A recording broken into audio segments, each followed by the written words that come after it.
study about the types of planning. In the previous lecture we have studied about the functions of management, and in that we have studied that first uttermost important function is the planning. म्हणजे planning हे management मधलं सगळ्यात पहिलं आणि सगळ्यात महत्त्वाचं हे function आहे.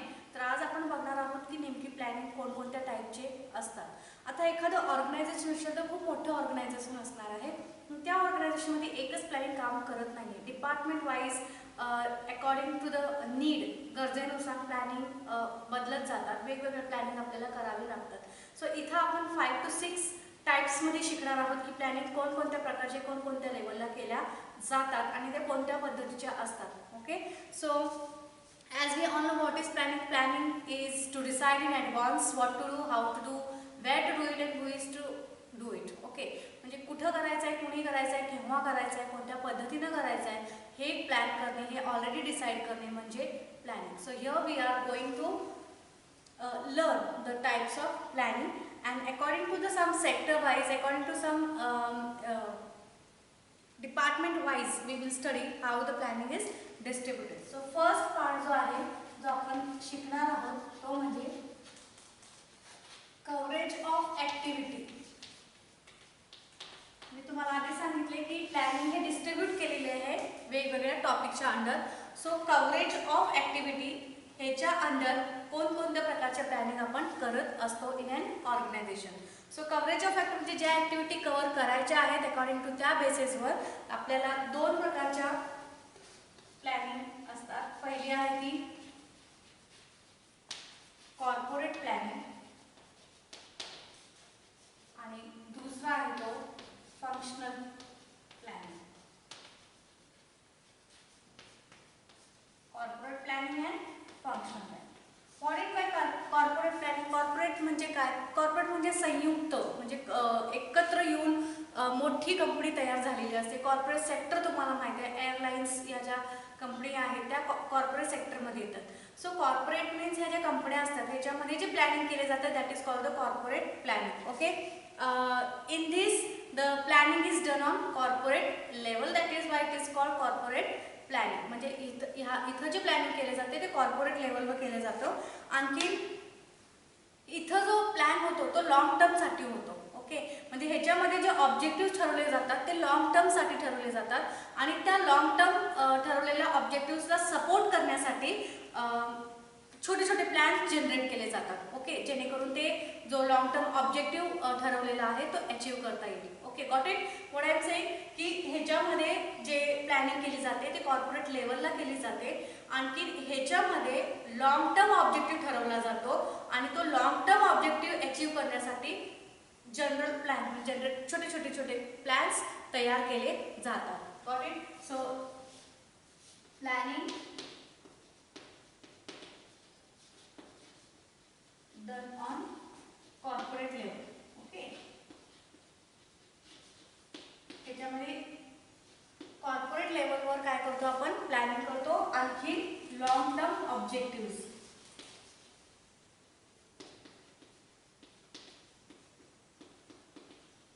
लॉंग टर्म ऑब्जेक्टिव्ह किंवा गोल ठरवला जातो आणि ते ऑब्जेक्टिव्ह अचीव्ह करण्यासाठी काय केले जातात? प्लॅन्स जनरेट केले जातात.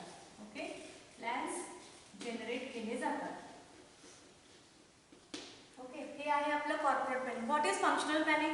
तुम्हाला माहिती आहे की ऑर्गनायझेशनमध्ये वेगवेगळ्या डिपार्टमेंटमध्ये फंक्शन्स केले जातात. मोठमोठे फंक्शन्स असतात. फॉर एक्झाम्पल तुम्ही डिपार्टमेंट बघितलं तर प्रोडक्शन डिपार्टमेंट आलं, मार्केटिंग डिपार्टमेंट आलं, ॲडव्हर्टाइजमेंट डिपार्टमेंट आलं, ट्रान्सपोर्ट, लॉट्स ऑफ. जितकं मोठं तुमचं ऑर्गनायझेशन असणार आहे तितके तुमचे डिपार्टमेंट असणार आहे, तितके तुमचे फंक्शन्स असणार आहेत. So functional planning obviously depends upon the functions. According to the फंक्शनचा प्लॅनिंग केला जातो. सो ह्याचं जो ही जी प्लॅनिंग आहे it's depend totally on corporate planning. म्हणजे ह्याच्यातूनच हे डिराइव्ह झालेलं आहे. It is based on corporate planning plus each major function आहे. ओके, ह्याच्या अंडर जे कन्सिडर केलं जातं ते each major function of the organization, like production, marketing, advertising, transporting, हे जे मोठे मोठे फंक्शन आहेत त्यांचं प्लॅनिंग या फंक्शनल प्लॅनिंगच्या अंडर केलं जातं. ओके, सो ह्याच्याबद्दल इट इज डिराइव्ह फ्रॉम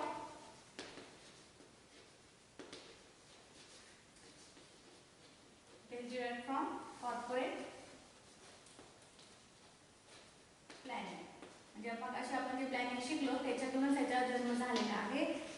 ह्याच्यामध्ये आपण काय घेतलं जातं, कुठली प्लॅनिंग केली जाते, planning of functions, major functions. Okay, planning of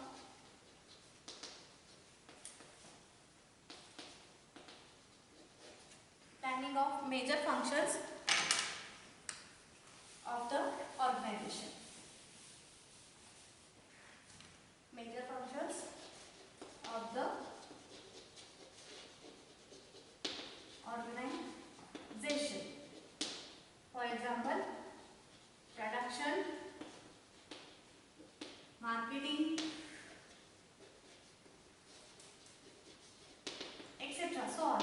जितके मेजर फंक्शन्स आहेत त्या सगळ्यांचं प्लॅनिंग करणं म्हणजे functional planning. Got it? So on the basis of coverage of activity. Okay, दोन टाईपचे प्लॅनिंग आपण बघितले. त्याच्यामध्ये आहे पहिली कॉर्पोरेट प्लॅनिंग आणि सेकंड आहे functional planning. Now the second आहे, जो सेकंड क्लासिफिकेशन जे गेलेलं आहे प्लॅनिंगचं, it's depend upon the importance of content.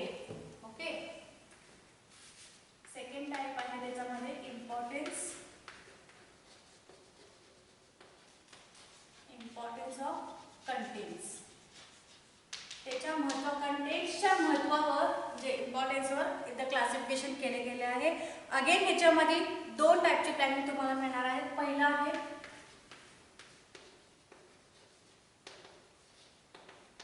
Strategic planning. Okay, what is strategic planning? Strategic planning is a process in which the top level management decides about the long term goals, visions, missions of the organization. Okay, म्हणजे ह्याच्यामध्ये हा खूप मोठा planning आहे. ह्याच्यामध्ये जे top लेवलचं management आहे, जे ॲडमिनिस्ट्रेटिव्ह डिपार्टमेंट आहे, ते काय करतं की ऑर्गनायझेशनचे विजन, मिशन, गोल्स इथं त्यांचं ठरवले जातात, प्लॅन केले जातात. आणखी ह्यांचा जो टर्म आहे हे लॉंग टर्मसाठी ठरवले जातात. Okay, near by 3 to 5 years, more than 1 year and 3 to 5 years, म्हणजे 3 ते 5 वर्षासाठी हा प्लॅन अगदी परफेक्टली तयार केला जातो. अँड त्याच्यामध्ये मग प्लॅन तयार करताना ऑर्गनायझेशनचे वीकनेस काय आहेत, स्ट्रेंथ काय आहे, त्याचे पॉझिटिव्ह पॉईंट काय आहेत, त्यानंतर ह्याच्यामध्ये इन्व्हॉल्व्ह होणारे एक्सटर्नल फॅक्टर्सचा जो इफेक्ट होतो तो कोणत्या पद्धतीचा होतो, त्यासाठी काय करायचं आहे. Okay, it is also like a business plan आपण ज्याला म्हणतो मेन, ज्याच्यावर अदर प्लॅनिंग डिपेंड असते, that is the strategic planning. This is the most important planning आहे, कारण ह्याच्यामध्ये धोरणं जी ऑर्गनायझेशन कसं पुढे जाणार आहे हे ठरवलं जातं. ओके, सो स्ट्रॅटेजिक प्लॅनिंग जर म्हटलं, so it is a process where top level management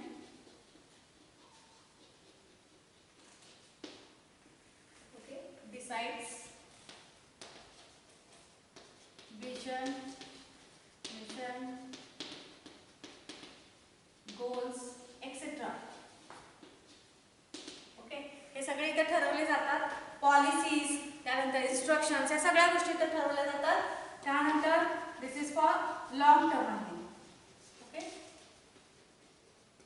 हे लॉंग टर्म आहे. नियर बाय तुम्ही म्हणू शकता 3 ते 3 to 5 years. ओके, हे 3 to 5 years साठी हे लॉंग टर्म केलं जातं. अँड ह्याच्यामध्ये डिसाईड करताना, म्हणजे हा जो स्ट्रॅटेजिक प्लॅन करत असताना जे ऑर्गनायझेशन आहे किंवा जे टॉप लेवल आहे ते कोणकोणत्या गोष्टीचं कन्सिडर करतात. कन्सिडर्स स्ट्रेंथ्स, काय आपले स्ट्रॉंग पॉईंट आहेत, काय वीकनेसेस आहेत. ओके, एक्सटर्नल फॅक्टर कोणकोणते आहेत, ज्याचा परिणाम होऊ शकतो. ओके, तर ह्या गोष्टींचा सगळा इव्हॅल्युएशन स्ट्रॅटेजिक प्लॅन करताना केला जातो. Okay, the second part of this is operational planning किंवा टॅक्टिकल प्लॅनिंग.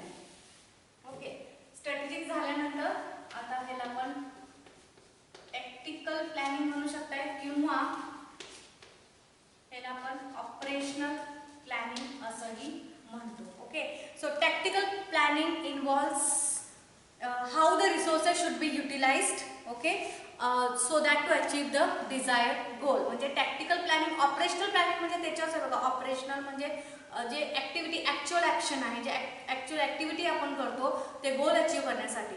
मग गोल अचीव करण्यासाठी जर आपण ॲक्टिव्हिटी करत असेल तर डेफिनेटली डेफिनेटली आपण त्या ऑर्गनायझेशनचं काय करणार आहे, रिसोर्सेस जे अवेलेबल आहेत त्याचे युटिलायझेशन करणार आहे अगदी परफेक्ट वेमध्ये. मग ते युटिलायझेशन कसं करायचं आहे, केव्हा, कधी, कुठे, ह्याचं जे प्लॅनिंग आहे that is called the operational planning किंवा tactical planning. Okay,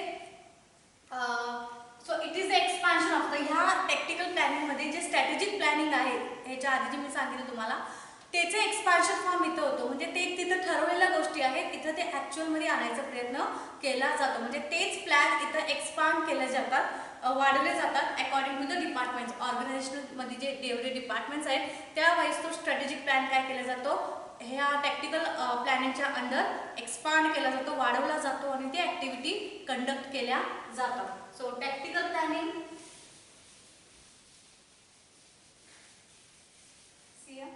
tactical planning किंवा याला ऑपरेशन प्लॅनिंग पण म्हणतो. Okay, it is related to how to use resources to achieve the goal. Okay, म्हणजे जे अवेलेबल रिसोर्सेस आहेत ऑर्गनायझेशनमध्ये त्याचा वापर कसा करायचा आहे, कसं आपण ते करू शकतो, ह्यासाठी काय केलं जातं, ह्या टॅक्टिकल प्लॅनिंग केली जातात. Plus it expands the strategic plan department wise. म्हणजे जो स्ट्रॅटेजिक प्लॅन आहे तो डिपार्टमेंट वाईज केला तो एक्सपांड करतो, त्याच्यामध्ये ते एक्सटेंड करत असतो. So this is the two planning, it depend upon the importance of contents. That is one is before the strategic planning and this one is the tactical planning. Okay, it is also known as operational planning. Now the third classification is, ज्याच्यावर हा planning झालेला आहे तो म्हणजे time period involve. वेळेच्या अनुषंगाने केलेलं classification आहे time period involve. Okay, easy आहे. Long term planning and short term planning हे दोन ह्याच्यामध्ये येतात.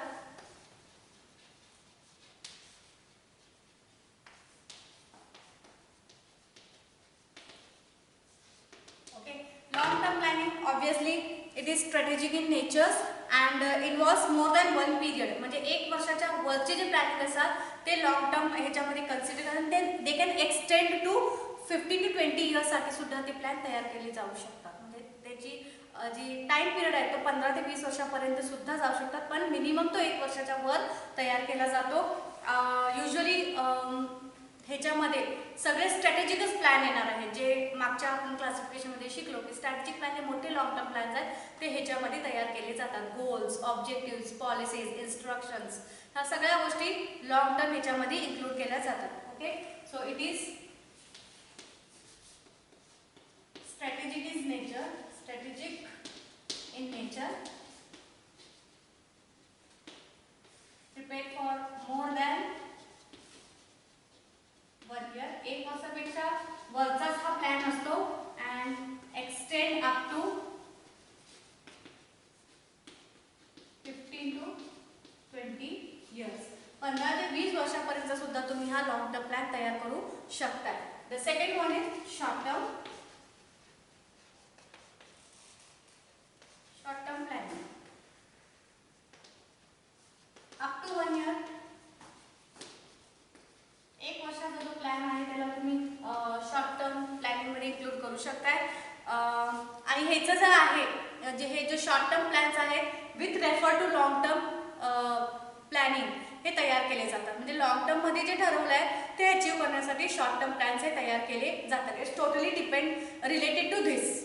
ओके, हे असे वेगळे प्लॅन्स नाही आहेत. हे जे प्लॅन्स आहेत ते हे फुलफिल करण्यासाठी इथं जे लॉंग टर्म प्लॅनिंग केलेले आहे हे फुलफिल करण्यासाठी शॉर्ट टर्म प्लॅन्स तयार केले जातात. Because this short term plans contribute to complete the long term plans. Okay, हे तयार केले केले तर तुमचं लॉंग टर्म ऑब्जेक्टिव्ह अचीव्ह होणार आहेत. So this is totally based on this. म्हणजे हे पूर्ण करण्यासाठी हे करणं गरजेचं आहे. तर short term up to 1 year and it helps to achieve long term plans. Okay, long term plans achieve करण्यासाठी आपण काय करतो, शॉर्ट टर्म प्लॅन्स तयार करतो. Okay, now the fourth classification approach. Okay, approach adopted, दृष्टिकोन. अकॉर्डिंग टू द अप्रोच कसा आहे तुमचा बघण्याचा अप्रोच कसा आहे, what you expected from that.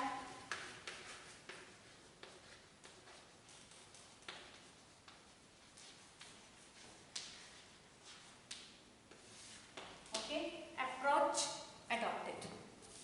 So ह्याच्यामध्ये जो पहिला आहे proactive.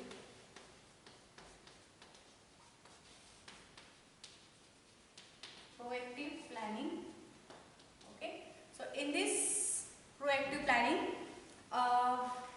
it is regarding the designing suitable courses of action, activity.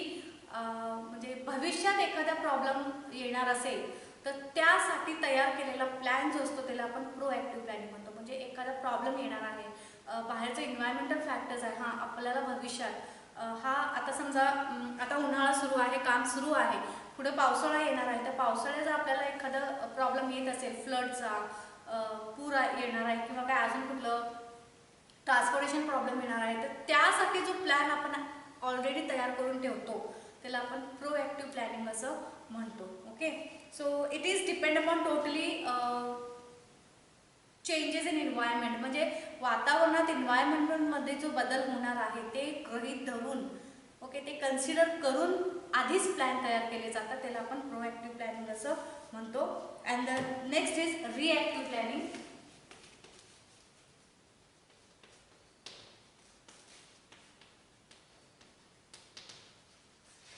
Reactive plan. Okay, so reactive प्लॅनिंगमध्ये जसे जसे बदल घडतात तसे तसे आपण डिझाईन करत जातो किंवा प्लॅन करत जातो.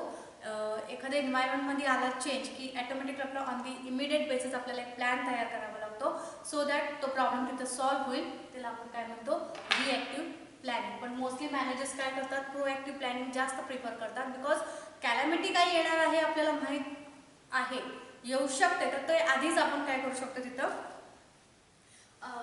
हे करू शकतो. They don't wait for changes in environment. या ह्याच्यामध्ये हां प्रॉब्लेम येऊ देत मग आम्ही प्लॅनिंग तयार करतो असा हा इथं अप्रोच नसतो मॅनेजर्सचा. मॅनेजरचा अप्रोच असतो की they don't wait for the changes in environment. Okay, they don't wait, ते तयार करून ठेवतात plan.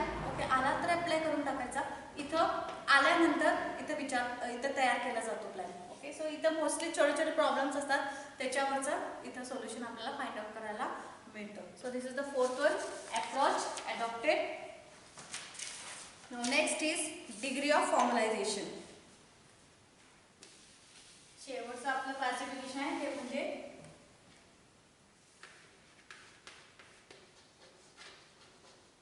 Degree of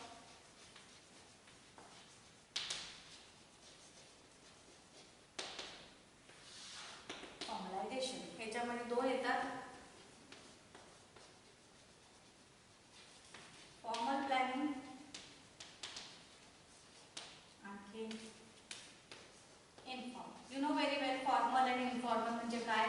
okay, formal प्लॅनिंगमध्ये सगळं काही डॉक्युमेंटरी पार्ट असतो, सगळं काही रूल्स अँड रेग्युलेशन फॉलो केले जातात. दिस टाईप ऑफ जी प्लॅनिंग आहे ती रॅशनल असते, सिस्टमॅटिकली केली जाते, रेग्युलर असते, वेल डॉक्युमेंटेड. म्हणजे प्रत्येक गोष्टीचं डॉक्युमेंट मेंटेन केलं जातं.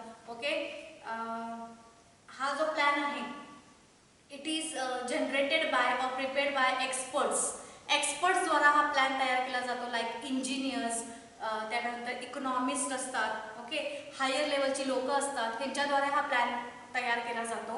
ओके, ज्यावेळी एखादा प्रॉब्लेम येतो, ज्यावेळी एखादं एन्व्हायरमेंटल चेंज होतो, ओके, ती काय करतात, ही एक्सपर्ट्स त्या चेंजेसना ॲनालाइज करतात, त्याचा स्टडी करतात की हां असा चेंज झाला तर हा प्रॉब्लेम येऊ शकतो. ओके, तो ते फ्युचर प्लॅन करतात की हां ह्या प्रॉब्लेमचा अगदी व्यवस्थित ते स्टडी करतात आणि स्टडी केल्यानंतर ओके ते सुटेबल मेजर्स सांगतात की हां हे करायला पाहिजे. त्याच्यामध्ये ॲडव्हान्टेज ऑफ द चेंज जे एन्व्हायरमेंट आहे, जेणेकरून जे चेंज होणार आहे एन्व्हायरमेंट त्याचा आपल्याला फायदाच होणार आहे, त्याच्यातनं काही तोटा होऊ नये हे पूर्ण ते काय करतात, स्टडी करतात. ह्या पद्धतीने तो प्लॅन तयार करतात. Okay, got it. So formal planning again it is rational, systematic, okay, well documented, अगदी व्यवस्थित त्याचं वेल डॉक्युमेंटेशन केलेलं जातं. त्यानंतर it is prepared by experts, economics, okay, high लेवलची लोक असतात ते, त्यांच्याद्वारे इंजिनियर्स हे सुद्धा इन्व्हॉल्व असतात त्याच्यामध्ये, इंजिनियर्स. तिसरं आहे त्याच्यामध्ये की they study the environmental changes.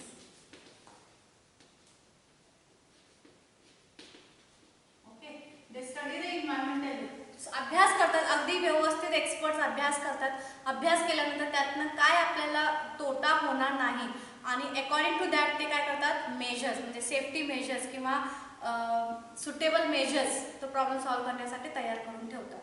हे आहे आपलं फॉर्मल. इनफॉर्मल म्हटलं तर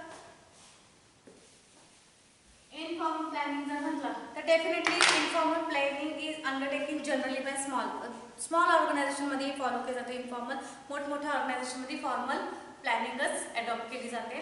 स्मॉल ऑर्गनायझेशन रिलेटेड आहे ही आणि ह्याच्यामध्ये मोस्टली जे डिसिजन्स घेतले जातात किंवा जे प्लॅनिंग केली जाते it's depend upon managers experience rather than study. Okay, त्याचा जो अनुभव आहे त्याच्यावर हा प्लॅनिंग ठरवला जातो की छोट्या ऑर्गनायझेशन हां असं असं होऊ शकतं, हे असं होऊ शकतं तर आपण हे करायला पाहिजे. मग तिथं ॲक्च्युली व्यवस्थित स्टडी केली जात नाही, त्या येणाऱ्या प्रॉब्लेमची स्टडी केली जात नाही आहे, होणाऱ्या चेंजेसची स्टडी केली जात नाही. तर फक्त मॅनेजरचा एक्सपिरियन्स आणि त्याच्या ॲक्टिव्हिटीवरून आपण काय करतो, ही प्लॅनिंग करत असतो.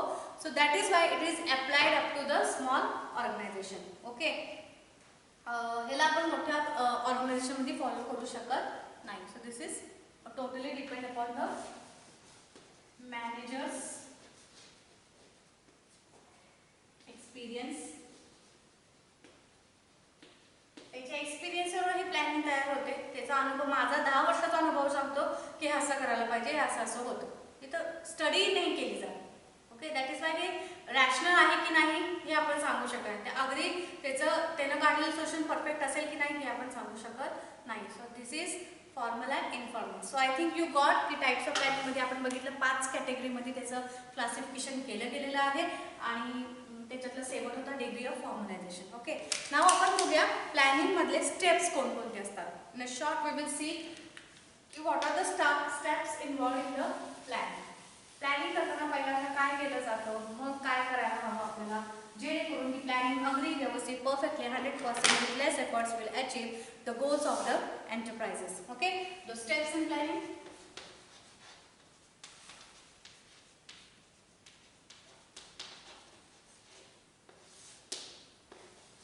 पहिला स्टेप जो असणार आहे डेफिनेटली प्लॅनिंग मध्ये पहिला स्टेप असतो इस्टॅब्लिशिंग गोल्स.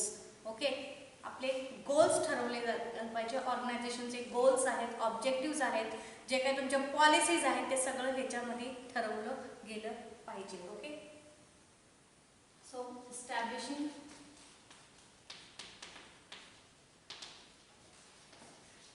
Goals and objectives. तुमचे गोल्स आणि ऑब्जेक्टिव्स आहेत डिपार्टमेंट वाईज, सेक्शन वाईज प्रत्येकाचे गोल्स ऑब्जेक्टिव्स क्लिअर कट असले पाहिजे. जर तुमचे गोल्स आणि ऑब्जेक्टिव्स क्लिअर असतील तर तुम्हाला ॲक्च्युअल ॲक्शन करताना प्रॉब्लेम जास्त येणार नाही आणि त्यामुळे काय होणार आहे, तुमचे गोल्स क्लिअर असल्यामुळे तुमचा कंट्रोल सुद्धा अगदी व्यवस्थित त्या गोष्टीवर राहणार आहे. ओके, सेकंड आहे एस्टॅब्लिशिंग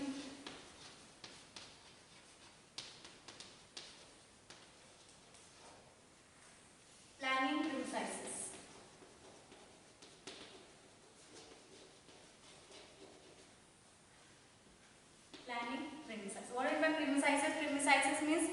कंडिशन्स. ओके, की ह्याच्यामध्ये तुम्हाला ज्या सिच्युएशनमध्ये, ज्या कंडिशनमध्ये प्लॅनिंग राबवायची आहे, ज्या कंडिशनमध्ये ती ॲक्च्युअल ॲक्शन करणार आहे, ते कंडिशन्स तुम्हाला इथं व्ह्यू करायचे आहेत. ओके, म्हणजे ज्या कंडिशन्समध्ये त्या प्लॅनिंग ॲक्टिव्हिटीज अंडरटेकन होणार आहेत त्या कंडिशन्स इथं तुम्हाला ठरवायच्या आहेत. या ह्याच्यामध्ये प्रिमिसाइसेस म्हणजे तो एरिया, तो कंडिशन्स, सिच्युएशन्स तुम्हाला फाइंड आउट करून इथं क्लिअर करायचे आहेत की आपण प्लॅनिंग नेमकी कोणत्या कंडिशन्समध्ये फुलफिल करणार आहोत. ओके, आता ह्याच्यामध्ये जे आहेत conditions, for example environmental factors असतील, बाहेरचे काही फॅक्टर्स आहेत जे इन्फ्लुअन्स करत असतील तुम्हाला, किंवा त्याच्यानंतर इकॉनॉमिकल कंडिशन्स असतील, आर्थिक व्यवस्था बाहेरची असेल, त्याचं सुद्धा कन्सिडरेशन इथं व्हायला पाहिजे की त्याचं कन्सिडर करून तुमची प्लॅनिंग काय असणार आहे.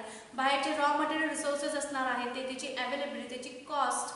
ओके, या सगळ्या एक्सटर्नल फॅक्टरचा विचार तुम्ही प्लॅनिंग करताना केला पाहिजे. ओके, इथं त्याचा विचार केला. सेकंड स्टेप आहे की हे जेवढे एक्सटर्नल फॅक्टर्स आहेत, ओके, इकॉनॉमिकल कंडिशन्स असू देत किंवा तुमचं बाहेरचं इन्फॉर्मेशन असेल related to market, related to competition in market असेल, किंवा डिमांड ऑफ कस्टमर्स असतील, या सगळ्या गोष्टींचा विचार, त्या प्रेमिसाइजचा विचार या सेकंड स्टेपमध्ये केला जातो, जेणेकरून ती प्लॅनिंग, अगदी जी प्लॅनिंगच्या ॲक्टिव्हिटी आहेत ते अगदी व्यवस्थित काय होतील, डिफाईन केल्या जातील. सो ह्याच्या अंडर जर तुम्ही बघितला तर क्लासिफिकेशन आपण करू शकतो त्या प्रेमिसाइजचे. तर पहिला क्लासिफिकेशन आहे internal and external premises. Okay, internal and external premises. ज्या कंडिशन्स आहेत, प्रिमिसाइसेस म्हणजे कंडिशन्स. ओके, सो काही इंटरनल कंडिशन्स असतील ऑर्गनायझेशनच्या प्लॅनिंग तयार करताना, ते कन्सिडर करायला पाहिजे. काही एक्सटर्नल असतील, एक्सटर्नल फॅक्टर्स असतील. Then tangible and non tangible.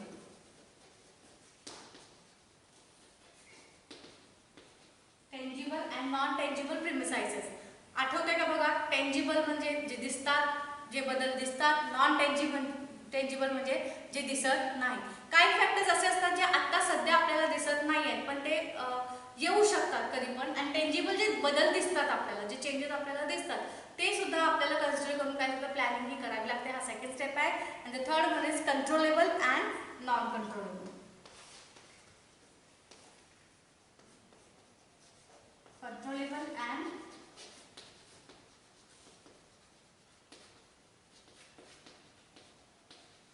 Controllable and non controllable premises. काही गोष्टी, कोणत्या गोष्टी आपण कंट्रोलमध्ये ठेवू शकतो आणि ज्या गोष्टी नॉन कंट्रोलेबल आहेत त्याच्यासाठी आपण कसं प्लॅनिंग करायचं आहे. So this is the second step की एस्टॅब्लिशिंग प्लॅनिंग प्रिमिसाइसेस. कोणत्या कंडिशन्समध्ये आपल्याला प्लॅनिंग हे करावी लागणार आहे हे ठरवणे म्हणजे एस्टॅब्लिशिंग प्लॅनिंग प्रिमिसाइसेस.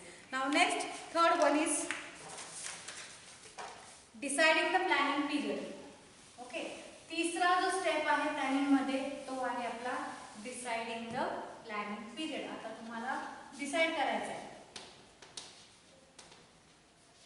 डिसाइडिंग द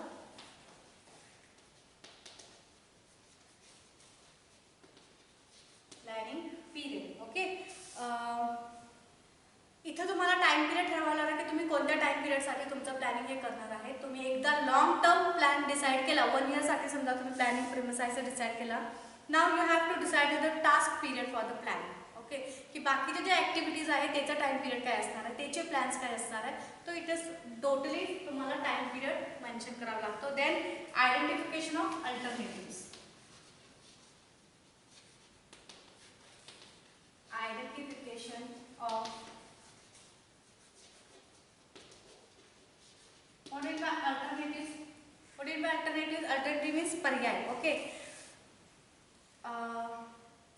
काही वेळा फक्त एक प्लॅनच वर्कआउट करेल असं आपण सांगू शकत नाही. बरेच वेळा आपल्याकडे अल्टरनेटिव्ह असणं गरजेचं आहे. बरेच वेळा आपल्याकडे त्याचं ऑप्शन्स असणं गरजेचं आहे जेणेकरून आपण ते ऑब्जेक्टिव्ह अचीव करू शकतो. कुठेही आपली प्रोसेस थांबणार नाही आहे. सो नेक्स्ट स्टेप आहे की अदर ऑप्शन सुद्धा आपण काय करा, आयडेंटिफाय करून ठेवले पाहिजेत, निवडून ठेवले पाहिजेत की हा प्लॅन नाही वर्कआउट केला तर हा प्लॅन तिथं रेडी असला पाहिजे. Third, evaluation and selection of alternatives. Evaluation and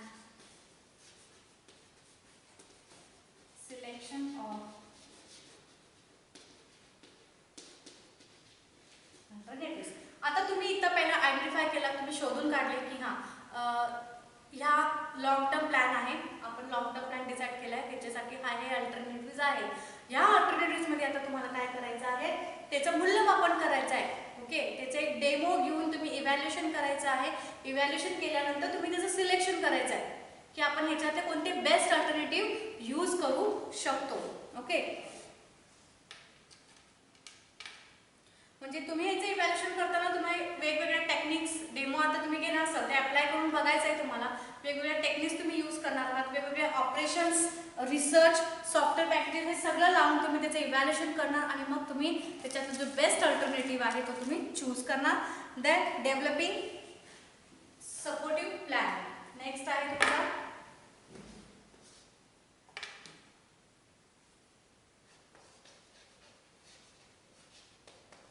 developing supportive.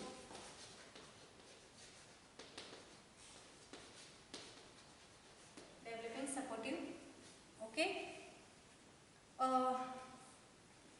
For example तुम्ही आता ठरवलं, तुम्ही एक बेस्ट अल्टरनेटिव्ह चूज केला की हा प्लॅन मला आता लॉंग टर्मसाठी रन करायचा आहे. मागच्या याच्यात बघा, लॉंग टर्म प्लॅन रन करण्यासाठी आपल्याला शॉर्ट टर्म प्लॅन्स तयार करावे लागतात. ओके, सो लॉंग टर्म एकदा तुम्ही डिसाईड केला की हे अल्टरनेटिव्ह आहे, देन यू हॅव टू त्याला सपोर्टिव्ह प्लॅन्स तुम्हाला तयार करावे लागणार आहे. फॉर सपोर्टिव्ह प्लॅन्समध्ये येऊ शकतात रॉ मटेरियलचं प्लॅनिंग आलं, ट्रान्सपोर्टेशनचं प्लॅनिंग आलं, प्रोडक्शनचं प्लॅनिंग आलं, त्यानंतर तुमचं फायनान्शियल प्लॅनिंग आलं. सो हे सगळे प्लॅन्स तुम्हाला मग तयार करावे लागणार. बजेट प्लॅनिंग आलं, तर तुमचा एकदा लॉंग टर्म प्लॅनिंग तयार झाला की त्याला सपोर्टिव्ह प्लॅन मग तुम्ही तयार करायचे आहे. पण त्याच्या आधी तुम्हाला तुमचा बेस्ट अल्टरनेटिव्ह काढून, बरेचसे अल्टरनेटिव्ह काढून त्यातला बेस्ट अल्टरनेटिव्ह शोधावा लागणार आहे. Okay, then measuring and controlling the process. Next step आहे तुमची, आता तुम्ही प्लॅन्स वगैरे काढला, मेजरिंग अँड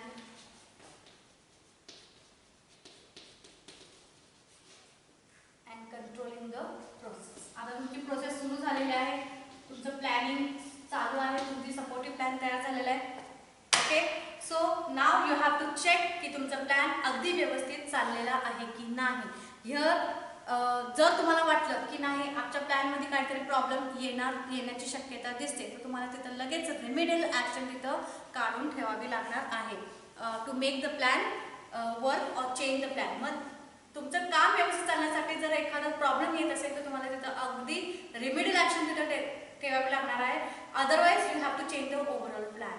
जर तुम्हाला गरज लागत असेल तर तुम्हाला ओव्हरऑल तुमचा प्लॅन सुद्धा काय करावा लागणार आहे, चेंज करावा लागू शकतो. So controlling is the most important part while deciding the plan. Planning करताना कंट्रोलिंग असणं सुद्धा खूप गरजेचं आहे. Got it? So this is the main part आहे का, हा शेवटचा पार्ट आहे प्लॅनिंगमध्ये, की तुमची प्लॅनिंग एकदा झाली, तुम्ही तो प्लॅनिंग रन करत असाल, तुम्ही ते फॉलो करत असाल, तर तुम्ही त्याचे कंट्रोल ठेवून चेक करायला पाहिजे की whether it's going okay or not. जर त्याच्यामध्ये काही प्रॉब्लेम असेल तर तुम्ही काय केलं पाहिजे, लगेच रेमेडियल ॲक्शन घेऊन ते करेक्ट केलं पाहिजे. अदरवाईज इफ यू फाईंड की नाही प्लॅनच चेंज करायचा आहे, you have to change the plan. Okay, so guys इथं आपला हा टॉपिक आजचा संपतोय. आपण आजच्या टॉपिकमध्ये बघितले की types of planning and the steps include in the planning. I hope तुम्हाला हे लेक्चर समजलं असेल. In the next lecture we will continue with the types of organizations. So till then, have a nice day. Thank you.